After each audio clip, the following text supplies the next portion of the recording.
Muito bem, ontem durante o discurso de abertura da Assembleia Geral da ONU, Jair Bolsonaro afirmou que apesar da pandemia, o Brasil registrou um aumento do ingresso de investimentos no primeiro semestre de 2020. Produção, pode soltar esse trecho que depois a gente vai contrastar com a notícia de hoje. Novos marcos regulatórios em setores-chave, como o saneamento e o gás natural, também estão sendo implementados. Eles atrairão novos investimentos, estimularão a economia e gerarão renda e empregos. O Brasil foi, em 2019, o quarto maior destino de investimentos diretos em todo o mundo. E, no primeiro semestre de 2020, apesar da pandemia, verificamos um aumento de ingresso de investimentos em comparação com o mesmo período do ano passado. Isso comprova a confiança do mundo em nosso governo. Pois é, e ontem, num dos meus tweets de comentários a respeito do discurso do Jair Bolsonaro, eu comentei ali 2 pontos e um deles era a respeito disso. A produção tem a imagem aí do print? Eu comentei o seguinte: Bolsonaro mente para a ONU, dizendo que desde o começo alertou para o vírus. Ele chamava de muito mais fantasia e demorou semanas para admitir que o vírus era uma realidade. Isso foi, um ponto a respeito de um outro trecho. E aí eu emendei, fala também da confiança do mundo em nosso governo. Tá aí a imagem para vocês que estão assistindo.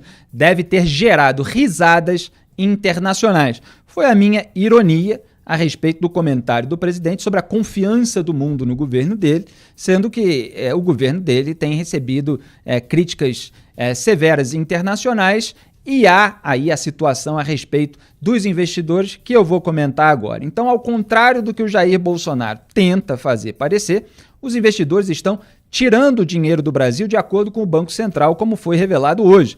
Nos primeiros 8 meses de 2020, 15,2 bilhões de dólares deixaram o país. Esse é o maior volume para o período desde o início da série histórica do BC em 1982. O investimento direto no país foi de 1,4 bilhão de reais em agosto, o menor resultado para o mês desde 2006. Os investidores estrangeiros retiraram 87 bilhões de reais da Bolsa de Valores de São Paulo desde o início de 2020. O valor equivale a quase o dobro do registrado em todo o ano passado, quando saíram 44 bilhões de reais. Também é a maior saída da série histórica, iniciada em 2008. Então isso mostra mais uma vez aquilo que eu estava dizendo ontem, tanto no Twitter quanto aqui no Papo Antagonista, inclusive na minha conversa com o Diogo Mainardi. Quem perdeu, vale a pena assistir, está disponível no nosso canal, a respeito do negacionismo do governo Bolsonaro e da característica de propaganda daquele discurso que parecia o horário eleitoral bolsonarista na ONU. Sempre turbinando aspectos isolados e omitindo aquelas informações incômodas, a começar, evidentemente, pelos mais de 137 mil mortos no Brasil por Covid-19. Então, nesse caso, é exatamente a mesma coisa. Ele pega um dado ali genérico para dizer que o mundo está confiando no governo, ao contrário, evidentemente, de todos os tudo aquilo que o noticiário internacional e tudo aquilo que os próprios dados estão apontando que está acontecendo. Eu quero lembrar aqui para vocês que, apesar da abertura comercial do Brasil, a relativa abertura, mas que há um grande empenho para que isso ocorra de uma maneira cada vez mais sólida por aqueles que defendem justamente esse tipo de comércio, várias barreiras administrativas prejudicam o comércio internacional. Isso não é, evidentemente, uma exclusividade do governo do Jair Bolsonaro, mas é uma situação já da tradição recente da história do país e para a qual, no bom sentido, o governo Bolsonaro não está contribuindo tanto quanto deveria e, em alguns casos, está até prejudicando. Então, você tem uma lista de itens, que, por exemplo, tem as leis trabalhistas que são onerosas, isso resulta em altos custos para empresas estrangeiras, mantém boa parte dos negócios locais no setor informal, o sistema fiscal, tributário, tudo muito pesado, taxas alfandegárias são altas, os custos de produção são altos, a inflação geralmente é alta ou ela pode ser alta, pode voltar a ser alta a qualquer momento. Todos esses itens fazem parte daqueles avisos que são dados para os investidores, para as pessoas que entendem do mercado brasileiro. A infraestrutura é insuficientemente desenvolvida, tem grandes problemas de logística no Brasil, o custo do Brasil é sempre apontado nessas questões, os investimentos estrangeiros são restritos em diversos setores, alguns investidores estrangeiros encontram obstáculos quando se envolvem aí com as agências regulatórias, há um alto nível de risco regulatório, o Brasil é altamente exposto a mudanças nos preços das commodities nos mercados internacionais.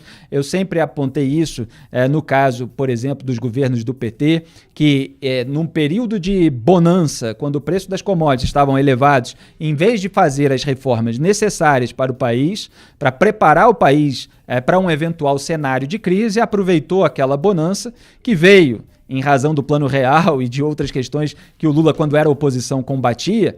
Ele preferiu entrar naquela filosofia de gastos, aumentar o tamanho do Estado, tornar o Estado insustentável.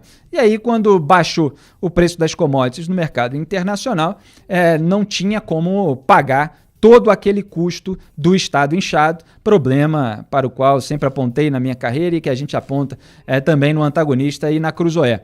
Então, também a situação orçamentária é frágil, há muitas tensões políticas e sociais, e é bom chegar no ponto que eu queria chegar, que é o da corrupção, que eu sempre aponto como um fato que afasta investidores e que é muitas vezes negligenciado a respeito desse debate, que para alguns economistas e tal, acaba se limitando em fatores puramente econômicos. Mas a corrupção, ela afasta o investimento.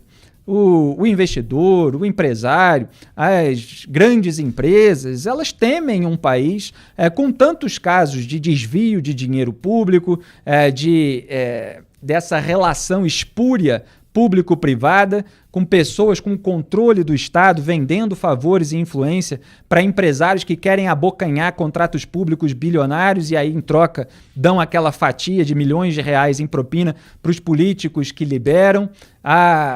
Fora o fato do Estado ser inchado, que propicia esses esquemas corruptos, já é também um problema, porque se cria dificuldade para vender facilidade. Então, é um cenário muito pouco atrativo para o investimento, fora que falta força de trabalho altamente qualificada, o sistema público de ensino é fraco. Então, tudo isso influencia nos investimentos internacionais.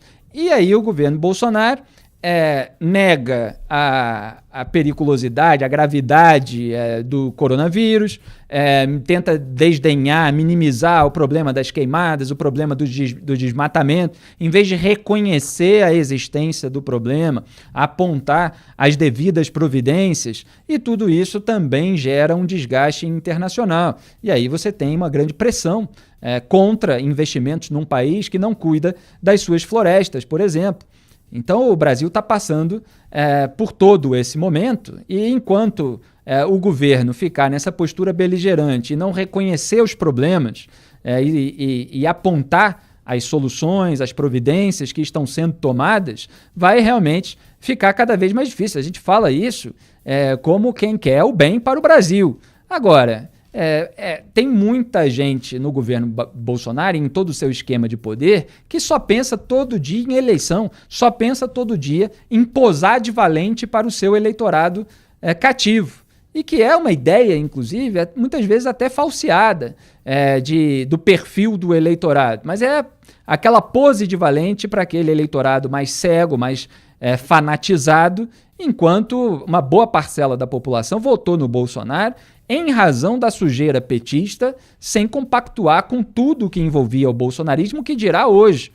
É claro que, faltando opções eleitorais no Brasil, e essa aposta que o bolsonarismo faz, se escolhe nas urnas a opção menos pior, seja qual for a opção menos pior para cada um.